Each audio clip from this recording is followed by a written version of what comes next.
Hello, I'm Richard Vobes, the Bald Explorer, and I'm out on another walk. And this time I'm going to take a walk through and along the public footpath through Parham Park in West Sussex. And Parham Park is just here. I'm by the west gate entrance, which does look rather splendid. Now, it is a private land, so I've got to stay on the footpath, but there is a permissible path. We can see that over here. And there's a little map that tells us some information, so I hope I've mugged up enough. And we'll go through this kissing gate. I can get my bag through there. And we'll take a stroll up along the main path, which will be absolutely fascinating. Beautiful lodge gates here with flint roofs and local Pulborough stone, I believe, sandstone, I think. Absolutely amazing. I've not actually done this walk before, so again, it's quite interesting. And if you notice, there's some grooves down the side, little trenches. I guess that's to irrigate the land, but also possibly to prevent the deer getting onto this little road. I'm not sure, because it is actually a deer park. I don't think I'm going to see any deer today, which is a shame. There's 350 fallow deer somewhere up here. We hope to catch a glimpse of the house as we pass. When you think of a park these days, you obviously think of somewhere where you go and exercise the dog amidst the skateboarders, the climbing frames and the outside gym. But a park, go back in time to Anglo-Saxon period, a park was really a piece of land that was just surrounded by some form of fence. And then as you got into the Norman and Tudor period, a park was something very different. It was an enclosed space where you kept wild animals, notably deer, sometimes wild hogs. And our native species of deer here in Britain is roe and red deer. But the fallow deer, which was introduced, I think, by the Normans, the fallow deer is preferred because they're an easier species to keep enclosed. All along the route through the park, you'll see some fantastic old oaks, again some ancient and venerable oaks. I think they've got about something like 500, I read on the plaque actually just outside. Beautiful old oaks, so I'm quite thrilled to see some of those, because if you've been following me, I'm learning about trees, and it is amazing just how old and how important they are to the landscape. Now, with any luck, I should be coming up to the lake, and I've just passed a couple of people who told me there were some stags lying. So I might, lying low down in a bit of a valley or in a gully. So I may see those if I'm very lucky. Unfortunately, the light is a little reluctant to come out. The sun is sort of hidden behind clouds, which is a shame. Coming up to the lake on my left, and there, I don't suppose you can see them, but there are some stags with some very great big antlers, as of course they do have. And there they are, look. I'm not going to go any closer.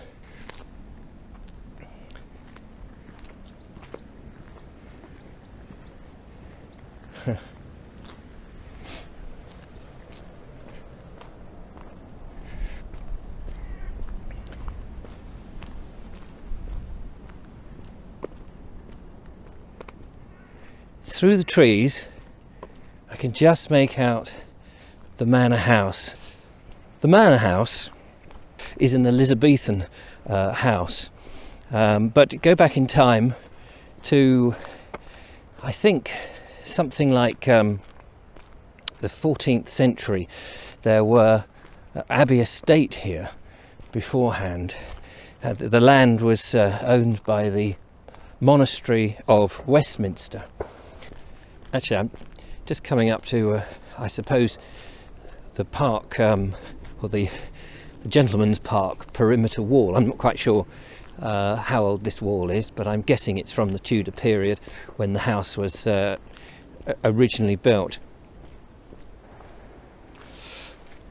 Fabulous brickwork, which I think is from Pulborough, as I said before. So, originally a manor belonging to the monastery of Westminster, and then after the dissolution of the monasteries in 1540, this estate was given to Robert Palmer. And Robert Palmer was a mercer in London and spent some time here. In fact, this is when he sort of built the beginnings of what we now know as Parham House. And his son, so the website says, his 2-year-old son lay the foundation stone back in 1577, I think it was. We can't go into the house and we can't stray from the pathway, but it's fantastic that you get a glimpse into a park like this. There's a church, St. Peter's Church, which is even older, dates back I think to 1150, which suggests that Normans, and there was probably a little settlement here, maybe as part of the abbey, the abbey estate that was here. More of these fabulous big old oak trees that are hanging over here, and then into the sun, and I'm not sure how well you're going to see this, we get our first glimpses of Parham House over there. It wasn't until 1948 that Parham House was first opened to the public, just after the war, in those lean times. It played a part in the war. I'm not too familiar with that, and of course the information's on their website, but I know that when they first opened it, one of the daughters of the 3 families that have lived there, only 3 families, one of the daughters apparently is said to have exclaimed, "We can't possibly open the doors to the public. We're not a great house." And the owner, who's made this decision, said, "Yes, we are." And he was quite right. I mean, it's a very unique house. And we see a bit more here now. It is probably one of the last, certainly in Sussex, that's still standing with families in it that would have had the whole estate, the whole business of forestry, having the deer park on here. You could just make out the dovecot over there, which would of course have been a nice load of food, as well as the venison. Stick to the path a little bit further now as we cross towards the east gate. The first visitors to the house were charged, I believe, 2 and 6 for adults in July 1948 and 1 and 6 for children. I believe only 61 people turned up on the first day, but they've had many ever since. I was talking to a lady just as I was doing some filming, and I just paused for a moment. She said, "Oh, it's a good job you didn't come yesterday. They were having a cull yesterday. They have to reduce the numbers of the deer because there's only so much space that can economically keep a herd of deer going." If we look here, I'm sure I'm allowed to come up slightly off the path just to look at these rather amazing trees. Beautiful oak with looks like woodworm in there. Fantastic branches. These have been pollarded. You can see that they've been pollarded, and you sort of expect to see pollards in a deer park, because You can see where branches have been lopped off in the long distance past, although actually they've grown quite big. I wanted to say something also about deer parks, and I'm not sure if this is true or not true, but normally in a deer park, anybody could own a deer park. They were very expensive, however, so you'd have to have a license from the king to park, and deer, I believe, traditionally you couldn't buy them. They were priceless. They were effectively, there was no price on them. They were priceless.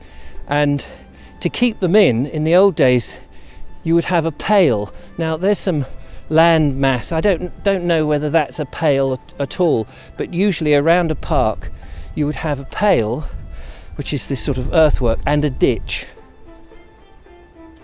And that would keep your fallow deer in. These days they can roam around whatever woodlands that we still have, and you can come across them, as you know, driving down country lanes. Well, I've come to the end of my little impromptu walk today up here on Parham House in West Sussex. I hope you've enjoyed it. Thank you so much for listening.